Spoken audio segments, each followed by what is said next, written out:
Okay, so my 9-year-old just completely schooled me on life, and it's making me question everything. So he knows I have this podcast, right? And apparently he's been listening because the other day he comes up to me with this like notebook, piece of paper, and he said, "Mom, I wrote you a podcast episode." Which, first of all, super cute. Second, I was not prepared for like the wisdom that is in this little book. Okay. So this is what he reads. I'm going to read it to you. Hello, everybody. Welcome back to my podcast. Today, let's jump into some stuff. Let's see. If you have a jar and you put a couple big stones, these big stones represent the big things in life, like family and food and a safe place with shelter and parents, you know. But then if you put pebbles into that jar, it represents the small things in life, like sports and stuff. And then if you pour sand in that jar, it represents the tiny things in life. And if you fill that jar with sand first, there's no room for the stones or pebbles. Am I right? And I'm standing here like, shit. My kid just explained priorities better than every productivity guru on the internet. But then something else hit me, something he doesn't yet understand because he's 9 and he still believes that this world is easy to comprehend and fair. This kid gets the jar metaphor perfectly. What he doesn't know yet is that women, especially moms, have been taught that we're not supposed to be one of the stones in that jar. We're supposed to be the jar itself, holding everyone else's stones while we disappear completely. Think about it. When was the last time you put yourself as one of the big stones? When was the last time you treated your own needs, your own dreams, your own fucking sanity as something that deserves space in the jar? We've been conditioned, I think, to believe that everyone else comes first, that we serve everyone else their meals. And then if there are leftovers, if there are crumbs, we get those. But what if that's complete bullshit? I spent last weekend, one of the days, running errands for our household. But when did I do something just for me? When did I put my own stone in the jar? Oh, right, I didn't because I'm too busy being the fucking jar. And here's the really messed up part. We've been told this is what good motherhood looks like, that sacrificing everything, managing everything, holding space for everyone else while we disappear, that's love. That's dedication. That's what makes us good wives, good moms. But what if it's actually just a really convenient way to keep women small? Last week, I spent an hour meal planning, looking through recipes, making grocery lists, trying to figure out what everyone will actually eat, cross-referencing schedules to see who will be home when, because someone has to feed these people. But when's the last time I had an actual conversation with my husband that wasn't about logistics?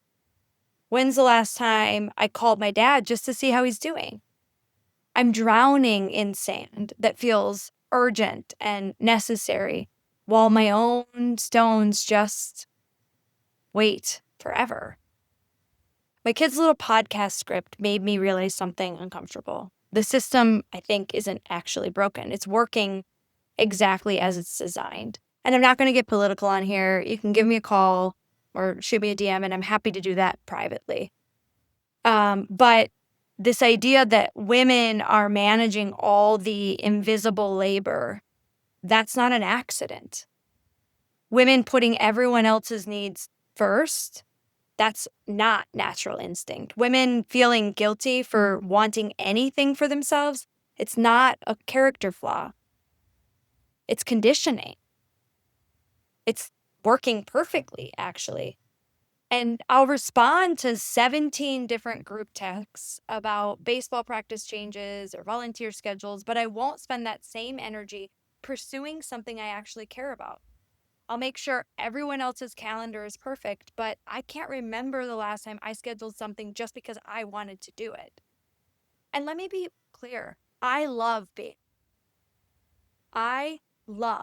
my family. I love going to wrestling tournaments and going to baseball games and watching my kids and my husband do the things that they love. I'm not complaining about that. I'm just saying they're the stones. And to me, the really fucked up part is that we've convinced ourselves that that is love, that this is what being a good woman, a good mother, a good wife actually looks like. But what if love doesn't require us to disappear? What if being good at those roles doesn't mean we have to stop being a person? Because here's what I think is happening. We're so busy making sure that everyone else's stones fit in the jar that we've forgotten we're supposed to be in there too. And when someone suggests we put ourselves first, we panic. I know what you're thinking right now. She's telling me to do this and there's no way. Because we've been taught that's selfish, that's bad. But I'm starting to wonder, what if that's actually the most important thing we could do? So here's what my 9-year-old taught me without even realizing it. You have to put the big stones in first. And maybe it's time we started treating ourselves like the biggest fucking stone in the jar. Let's stop asking permission to matter. Let's quit the volunteer gig we resent, even if we said yes, even if they're counting on us. Let's close our laptops at 5. Oh my God, maybe even 4. Even if our inbox isn't at 0, even if our worth has been tied to productivity our whole lives. For God's sakes, let's unfollow the women who make us feel less than, even if they're inspiring and especially if they're exhausting. Pour yourself the damn glass of wine and don't feel bad about it. Let's stop explaining our no. No can be a complete sentence. Let's find help. A babysitter, housekeeper, a therapist, a coach, whatever buys back our life and our sanity, literally and figuratively. Let's release the identity of the one who holds it all together because we're allowed to fall apart sometimes. And we don't have to earn rest. Take the damn nap. This isn't about time management. This isn't about finding balance. This, to me, is about refusing to accept leftovers of our own lives. So I'm done being the jar. I'm done holding everyone else's stones while I disappear. I'm done settling for leftovers of my own life. I want to be someone that matters in my own life, not just the person who makes everyone else's life possible, but someone who takes up space, who has dreams that matter, who puts herself in the jar first. Because putting ourselves first isn't selfish. It's revolutionary. It's refusing to accept what we've been handed. It's saying, I deserve more than crumbs of my own life. So if you're tired of being the jar, if you're done settling for leftovers of your own life, you are not alone.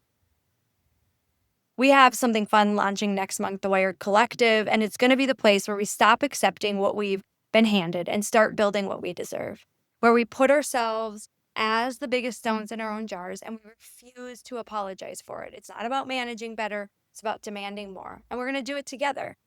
The waitlist I'll put in the show notes, early access, 30 free days, community of women who are fed up and done being invisible in their own lives. And look, I don't know what stones you've been ignoring while you hold space for everyone else. I don't know what parts of yourself you've sacrificed to keep everyone else happy. But I know this. My 9-year-old gets something about life that we've been trained to forget. The big stones go in first. And maybe it's time we remember that we're supposed to be one of them. So stop being the jar and start being goddamn stone.